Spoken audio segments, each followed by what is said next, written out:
आज की मुख्य समाचार। महाराष्ट्र के पूर्व गृह मंत्री अनिल देशमुख से प्रवर्तन निदेशालय ने की 12 घंटे पूछताछ। एनसीबी की पार्ले में कार्रवाई, करोड़ों की हीरोइन की जब्त। यूपी विधानसभा चुनाव में कांग्रेस की प्रियंका राजनीति में सक्रिय, जनता को लुभाने की कोशिश। महाराष्ट्र के पूर्व गृह मंत्री अनिल देशमुख को प्रवर्तन निदेशालय ने राज्य पुलिस विभाग में एक कथित जबरन वसूली रैकेट से जुड़े मनी लॉन्ड्रिंग मामले में 12 घंटे से अधिक की पूछताछ के बाद गिरफ्तार किया है। 71 वर्षीय देशमुख को मनी लॉन्ड्रिंग एक्ट के प्रावधानों के तहत गिरफ्तार किया गया था और अधिकारियों ने दावा किया था कि वरिष्ठ रांकबा नेता पूछताछ के दौरान टाल मटोल कर रहे थे। ईडी आज उन्हें स्थानीय अदालत में पेश करने के बाद उसकी हिरासत की मांग करेगा। इस बीच देशमुख के वकील ने कहा कि वह अदालत के समक्ष अपने ईडी रिमांड का विरोध करेंगे। देशमुख के वकील इंद्रपाल सिंह ने कहा कि हमने 4.5 करोड़ रुपए से जुड़े एक मामले की जांच में सहयोग किया। आज जब उन्हें अदालत में पेश किया जाएगा तो हम उनके रिमांड का विरोध करेंगे। हाईकोर्ट ने पिछले सप्ताह उनके खिलाफ जारी ईडी के समन को रद्द करने से इनकार कर दिया था, क्योंकि वह कम से कम 5 नोटिस के बाद भी पेश नहीं हुए थे। पूर्व शीर्ष पुलिस अधिकारी ने महाराष्ट्र के मुख्यमंत्री उद्धव ठाकरे को लिखे अपने पत्र में आरोप लगाया था कि देशमुख ने बर्खास्त सहायक निरीक्षक सचिन वाजे को मुंबई में बार और रेस्तरां से हर महीने 100 करोड़ रुपए से अधिक की उगाही करने के लिए कहा था। अपने आरोपों को खारिज करते हुए देशमुख ने कहा कि मुंबई के पूर्व पुलिस आयुक्त ने पद से हटाए जाने के बाद उनके खिलाफ आरोप लगाए थे। देशमुख ने आरोप लगाया है कि निहित स्वार्थों द्वारा एक झूठी कहानी बनाई जा रही है कि वह ईडी के सामने पेश होने से बच रहे हैं। उन्होंने बिना किसी डर या पक्षपात के मामले की पारदर्शी, निष्पक्ष और वस्तुनिष्ठ जांच की भी मांग की है। परमबीर सिंह पर हमला करते हुए उन्होंने कहा कि बेईमानी व्यक्ति स्वयं भ्रष्टाचार के कई रैकेट में शामिल हैं और पुलिस आयुक्त का उच्च पद संभालने वाला प्रमुख व्यक्ति अब एक वांछित फरार अपराधी है। ईडी को दिए अपने बयान में वेज ने आरोप लगाया है कि महाराष्ट्र के पूर्व मंत्री ने राष्ट्रवादी कांग्रेस पार्टी के प्रमुख शरद पवार को उनकी बहाली के लिए मनाने के लिए 2 करोड़ रुपए की मांग की थी। जनवरी 2021 में दागी पुलिस अधिकारी ने दावा किया है कि उसने सद्राही स्ट्रीट गेस्ट हाउस के बाहर 1.6 करोड़ रुपए से भरे 5 बैग सौंपे थे और देशमुख के निजी सहायक कुंदन शिंदे ने इस एकत्र किया था। शिंदे पहले से ही गिरफ्तार है। 1 महीने बाद उन्होंने 11 बैग में 3 करोड़ रुपए सौंपे। यह पैसा भारत की वित्तीय राजधानी में संचालित बार मालिकों से अवैध रूप से एकत्र किया गया था।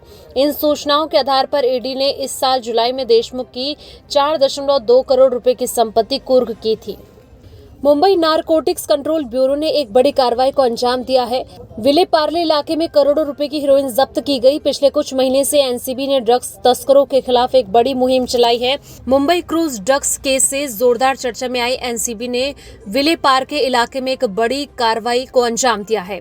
करोड़ों रुपए की हीरोइन जब्त किए जाने की इस कार्रवाई की जानकारी एनसीबी की ओर से दी गई है। एनसीबी टीम की ओर से इस मामले में संदिग्धों की खोज की जा रही है। एनसीबी के मुताबिक इस मामले में अभी जांच शुरू है। एनसीपी नेता नवाब मलिक ने आज ही प्रेस कॉन्फ्रेंस आयोजित कर यह सवाल उठाया था कि एनसीबी के कुछ अधिकारी बड़े बड़े ड्रग्स कारोबारियों और माफियाओं को छोड़ दिया करते थे, जबकि कुछ ग्राम ड्रग्स बरामद होने पर लोगों को फंसाया जाता है, उसके केस को बढ़ाकर वसूली की जाती है। उन्होंने सवाल किया कि आज भी जवाहरलाल नेहरू पोर्ट ट्रस्ट में अफीम के बीज के 3 कंटेनर खड़े हैं, उन पर कार्रवाई क्यों नहीं हो रही है। नवाब मलिक ने कहा कि आर्यन खान से 18 करोड़ की डील किए जाने की बात सामने आ रही है। इससे पहले सारा अली खान, श्रद्धा कपूर, दीपिका पादुकोण को पूछताछ के लिए बुलाया गया। इस मामले में 14 महीने हो गए हैं। एनसीबी ने चार्जशीट दायर नहीं की, यानी कि एनसीबी संस्था कुछ समय से सवालों के घेरे में है। ऐसे में एनसीबी की ओर से की गई हर नई कार्रवाई छवि सुधारने के लिए अहम मानी जाएगी। नवी मुंबई के नावा शेवा बंदरगाह में अक्टूबर महीने में भी एनसीबी ने एक बड़ी कार्रवाई की थी। डीआरई की जोनल यूनिट ने 25 किलो हीरोइन का स्टॉक बरामद किया था। एक कंटेनर में यह स्टॉक छुपाकर रखा गया था। इसकी कीमत अंतर्राष्ट्रीय बाजार में 125 करोड़ रुपए थी। इस मामले में नवी मुंबई के एक बिजनेसमैन को अरेस्ट भी किया गया था। नवी मुंबई के नावा शेवा के ईरान से भी कंटेनर आया था। इस कंटेनर में हीरोइन होने की जानकारी मिली थी। सितंबर में डीआरआई ने 2988.21 किलो हीरोइन जब्त की थी। इसकी अंतर्राष्ट्रीय बाजार में कीमत 21,000 करोड़ थी। गुजरात के मुद्रा पोर्ट में भी कार्रवाई की गई। हेरोइन को पहले दिल्ली ले जाना था, दिल्ली से इसे देश के अलग अलग हिस्सों तक पहुंचाना था, खासकर इसे पंजाब में बेचे जाने की योजना थी।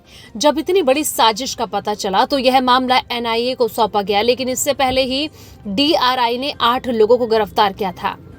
यूपी विधानसभा चुनाव 2022 को लेकर कांग्रेस के नेता प्रियंका गांधी लगातार सक्रिय राजनीति में है और लगातार दौरे कर आम जनता के दिलों तक पहुंचने की पुरजोर कोशिश कर रही है। मगर प्रियंका गांधी के इन प्रयासों को बीजेपी के एक विधायक बेहद हल्के में लेते नजर आ रहे हैं।